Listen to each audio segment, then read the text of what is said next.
And welcome back to the Hot Lap. We are talking the BTCC Oulton Park. We're talking the Oulton Park preview this weekend. We'll be having a look at the track. We'll be having a look at the event timetable, the current drivers' standings, and looking at some of the stories coming into the Oulton Park weekend. Who needs to improve? Who is doing a good job? Who's going to be favourites? Speak to you in a minute.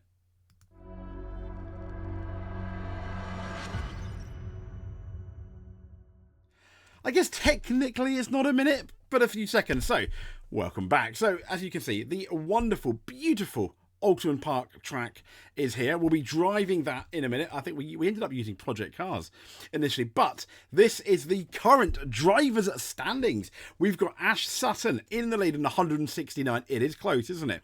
Jake Hill. Now, who would have picked Jake Hill on 164, Tom Ingram on 155, and Colin Turkington on 136? And to be fair, there's pretty much enough points in a weekend for that top four to completely change, even turn upside down. But the big question is, will it turn upside down? I don't know. We'll have to see. But let's get into the event calendar first before we talk about anything else.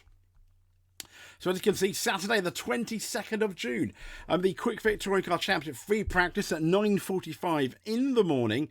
And then we've got free practice again at 12:30. And that all-important Quick 6 qualifying, well, including the Quick 6 qualifying, starts at 15:35 or 25 minutes to 4. But the important day, yes, we do have some races here, like the Mini Challenge, the Haggerty Radical Cup, the Caterham 7 Championship UK. But the important day, if you want to see the touring cars racing, is Sunday the 23rd of June. But both days are going to be, clearly, as you can see, action-packed.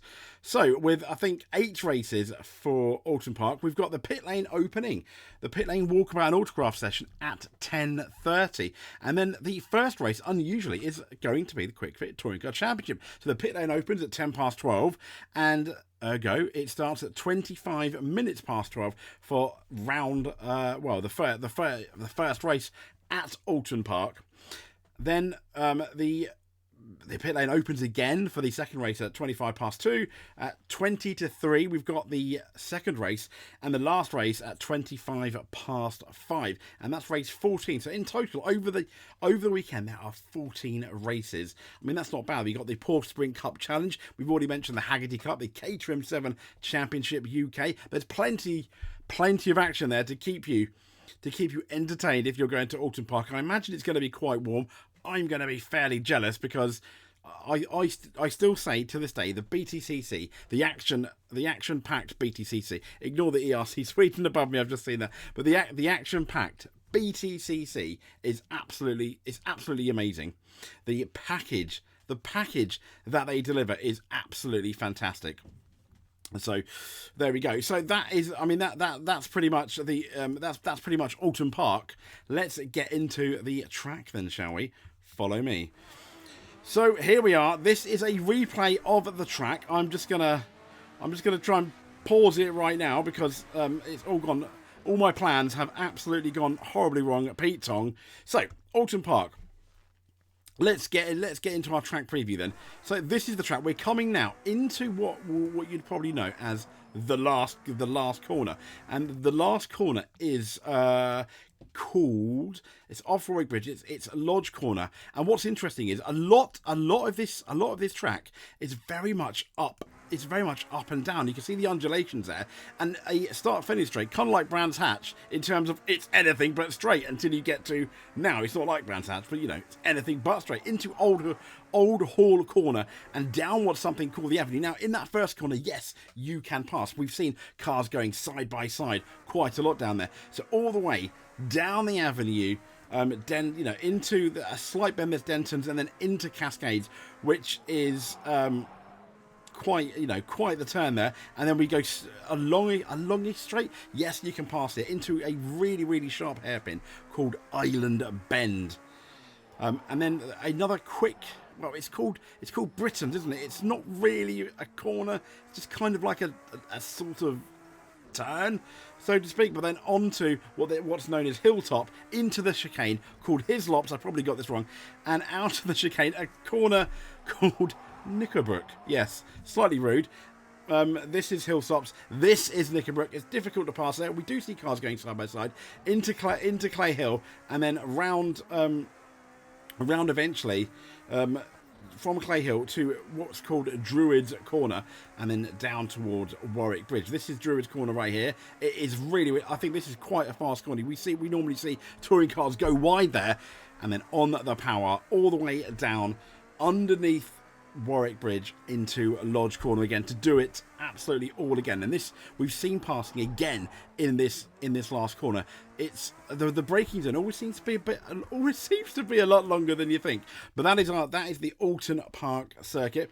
This is essentially a replay on it. We ended up using a Ford Sierra Cosworth because we went old school. But oh my gosh, I mean, without much traction control, it's absolutely horrendous to control. It's just crazy. So what we're going to do now, though, is we're going to talk about the Oulton Park circuit, and it is a lovely circuit. One of the classics and one of the most popular events on the touring car calendar. It's based in Cheshire. It's very picturesque. It looks lovely, and the track was first developed. Let me think. It was first developed 70 years ago. Built onto, as you can see, the natural ups and downs of the landscape. An ideal summer spot, so perfect for June. The circuit attracts quite often huge crowds of more than 40,000. I mean, bear in mind, a few years ago, Silverstone for the F1 was getting 100,000 on the day. This is for the national championship. I think that's absolutely fantastic. Oulton Park undoubtedly provides it's known as one of the best family atmospheres of any BTC weekend, with drivers and teams known to enjoy an informal campsite walkabout, meet the fans and soaking up all that excitement. So marking the final event before the annual mid-summer break in 2024, Oulton Park is set to host, as you know, rounds 13, 14 and 15 in June. And as you can see, the big slide there I did in the beautiful Ford Sierra. So let's talk about the drivers. I want to talk about before we go, the top 10 in that World Championship. And number 10, just about, is Rob Huff, who is on 77 points. And by his own admission, the last outing in Thruxton wasn't quite the outing he had in Snetterton. Kind of disappointing, really, for Mr. Huff. We know he can, once again, kind of like I said going into Thruxton, we know now he can do it. We know now he has still got it. I'm just hoping the sweeps, turns and undulations of Oulton Park is going to suit his car a bit more. So we're most certainly going to have our fingers crossed for Rob Huff. In ninth of the championship, and 83 points, is a man that needs no introduction to touring car. He's been there quite a while. It's Aidan Moffat. It seems a long time ago since his Donington win, doesn't it? And he's kind of like fluctuated again. He's been classic Aidan with his really, really good moments and not quite being that consistent. What Aidan are we going to get? Are we going to get a good Aidan, or are we going to get the not so good Aidan, the exceedingly average Aidan? I hope we get fast Aidan. Obviously, we all do. But once again, kind of like Rob Huff, I think Rob Huff is better than Aidan Moffat at the moment, considering he's new in the championship. Is that slightly controversial? I don't know. But 77 to 83 points, who knows? But from Aidan Moffat to this man here, who also needs no introduction, it's the first of the two Toms. It is indeed Tom Chilton, who is on 84 points, just 1 point ahead of Aidan Moffat. This guy's another one on a slightly lesser extent than Moffat, inconsistent. The guy that we know can do it, and he just seems a few steps behind his teammate Tom Ingram, where he can almost not quite match him, but be there at times. He's kind of like Tom Ingram's own Valtteri Bottas, let's say. So I think potentially good things coming from Tom Chilton. I guess we're gonna have to see. I'm just being so negative at the moment, aren't I? I'm so sorry, but it does seem that we need more. We need more. All the people I've mentioned so far can do better, including this guy here. I mean, my first outing ever to the BTCC was, I think, like 2016, 2015, down at Brands Hatch, as in the first time I'd actually gone to a race meeting. And the last race, Adam Morgan won, which I thought was brilliant at the time with his Mercedes A-Class. Kind of like all the rest I've already mentioned.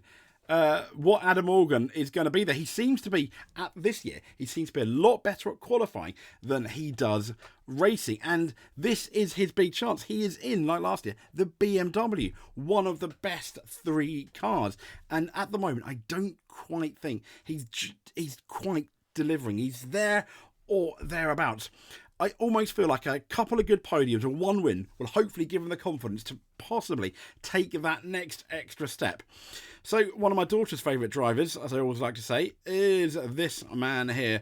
Yes, the ginger-bearded Josh Cook. In the Toyota Corolla, he is 6th in the championship at the moment on 115. Bear in mind, Ash Sutton's got 169 points. He's been quite open. At the King of Thruxton, he didn't win a race in Thruxton. He looked okay at times, but no king. So it's going to be interesting to see what he does coming into Oulton Park. I think he will qualify in the top 6. But where he's going to qualify, I'm hoping we have a strong weekend, and I'd love to see him win. I think he's definitely an out, and maybe just a tiny bit of an outsider bet behind the big 3 to win at least, well, behind the big 4 now, I think. One of the races there is old, and he's not old, is he? Old Mr. Cook, experienced, wise, let's say, wise. So from Josh Cook to this man here, who I know can do better, who I still think he can challenge Ash Sutton some weekends. If Adam Morgan was the Valtteri Bottas to Tom Ingram, this guy, I don't want to say the Valtteri Bottas or the Sergio Perez to Max Verstappen, because that's grossly unfair. But maybe the Gerhard Berger to the Ayrton Senna. But we know on his day he is capable of beating Ash Sutton. I've seen him in the Porsches. He is really, really solid. Once again, a championship contender as well. And I still think, even though he's on 129 points, so 40 points behind Ash Sutton, I still think, like Josh Cook, he can be a championship contender. But he definitely needs to get a move on. Now it's time for the big 4. And last of the big 4, somewhat surprisingly, in a way, is Colin Turkington. And I've been, yes, he has won a race, but he had that really good couple of wins at Brands Hatch, but I've been underwhelmed by Colin, kind of like it was last year. He's just kind of there, and then sometimes thereabouts. Disappointing weekend, I think, in Thruxton. But now he's now 4th in the championship, so that's going to help him in qualifying in terms of the hybrid boost. So hopefully he hasn't been in the quick 6 the last 2 rounds. So hopefully this will get him in that quick six, and he can start off having a good weekend. It seems if you get in the quick 6 and you're up there, particularly if you're on the first 2 rows, you seem to have the chance of having a really, really good weekend. And I hope Colin Turkington has a really, really good weekend, as I do everyone. You have to have one winner. You have to have a bunch of losers. Only one can win. Second is first of the losers, as the infamous Ron Dennis used to say. So on to the second Tom I want to talk about. It's Tom Ingram, Tom Chilton's team. I always find his face funny. So he's now, he was leading the championship, wasn't he? But he's 155 to Sutton's 169. And he's being beaten by Jake Hill. He didn't get that win at Thruxton, which was his fault, I think, for basically thinking, the track limits does not mean I have to follow them. Those are not the rules. He just carried on. It was so obvious he was going to get a penalty. Why, Tom? Why did you do it? But yeah, so Tom Ingram is currently 3rd. I think a strong weekend for him. It's going to be really interesting. I mean, the pressure's on. 155 to 169. Tom does not want that. He does not want that championship to open up any more than it has now. So he's going to at least want to come away closing that championship. Absolute minimum, keeping it the same going into the summer break. Because then you'll have like the nice momentum coming out of the summer break as well. So from Ash Sutton, who's leading the championship, but who is currently 2nd. I've mentioned him before. It's, I think, one of the drivers of the season is in 2nd, and it's not Tom Ingram. He's 3rd. This guy here, he is West Surrey Racing's Messiah at the moment. I mean, he's doing so well. Jake Hill, he's won, I think, 3 races now. after what was a really lackluster start to the championship, wasn't it? The first couple of rounds, and then he really got it together, and he came from nowhere almost to be now second, just 5 points behind Ash Sutton. No, Tom, sorry, we've already spoken about you. I mean, what's gonna be interesting now going into this? He's got obviously less hybrid available, but the pressure. I think we've all realised now Jake Hill is a genuine contender for that title. He's beating Colin Turkington. The pressure, I think, is now on for that championship. We are into the business, the middle part of, the business part of that championship now. No more pre-season stuff. No more, the season has just begun. We get the last race before the summer break. And the pressure will be on. And it will be interesting to see how Jake Hill responds to that pressure. I'm very much looking forward to that. I think a lot of it's going to depend on qualifying, and he may well come out the weekend looking good. So, last but not least, the championship leader, Ash Sutton, on 169 points. Now, what's interesting is he only won his last race. He won his first race at Thruxton, didn't he? And he hadn't won a race before, but he'd been Mr. Podium through nearly all the races, Mr. Consistency. And I do feel that the championship is such now that consistency is going to be really, really key. We've had people just win the Touring Car Championship on just one win throughout the year. Wouldn't surprise me if that's the case with Ash, although I do think he's going to win more races. But yeah, so Ash Sutton, he's the one that everyone's gunning for. He's going to have the least amount of hybrid, but his amazing driving skills can still put him in that quick six, in the top six. And if he does, that is going to be potentially opens up what could be a really good weekend. I think a few of his rivals will have a tear in their eye if Ash Sutton can get into the top six for the quick six, for that quick six. So that's pretty much it now for our BTCC preview at Oulton Park. If you liked it, fantastic, thank you. Please give us a subscribe. We will be having, obviously, talking about the race after it's finished, our winners and losers. Maybe do a qualifying report potentially. I think we'll have to see if I've got enough time because it's a busy weekend. And we'll speak to you soon. Thank you so much for watching. Really, really appreciate it.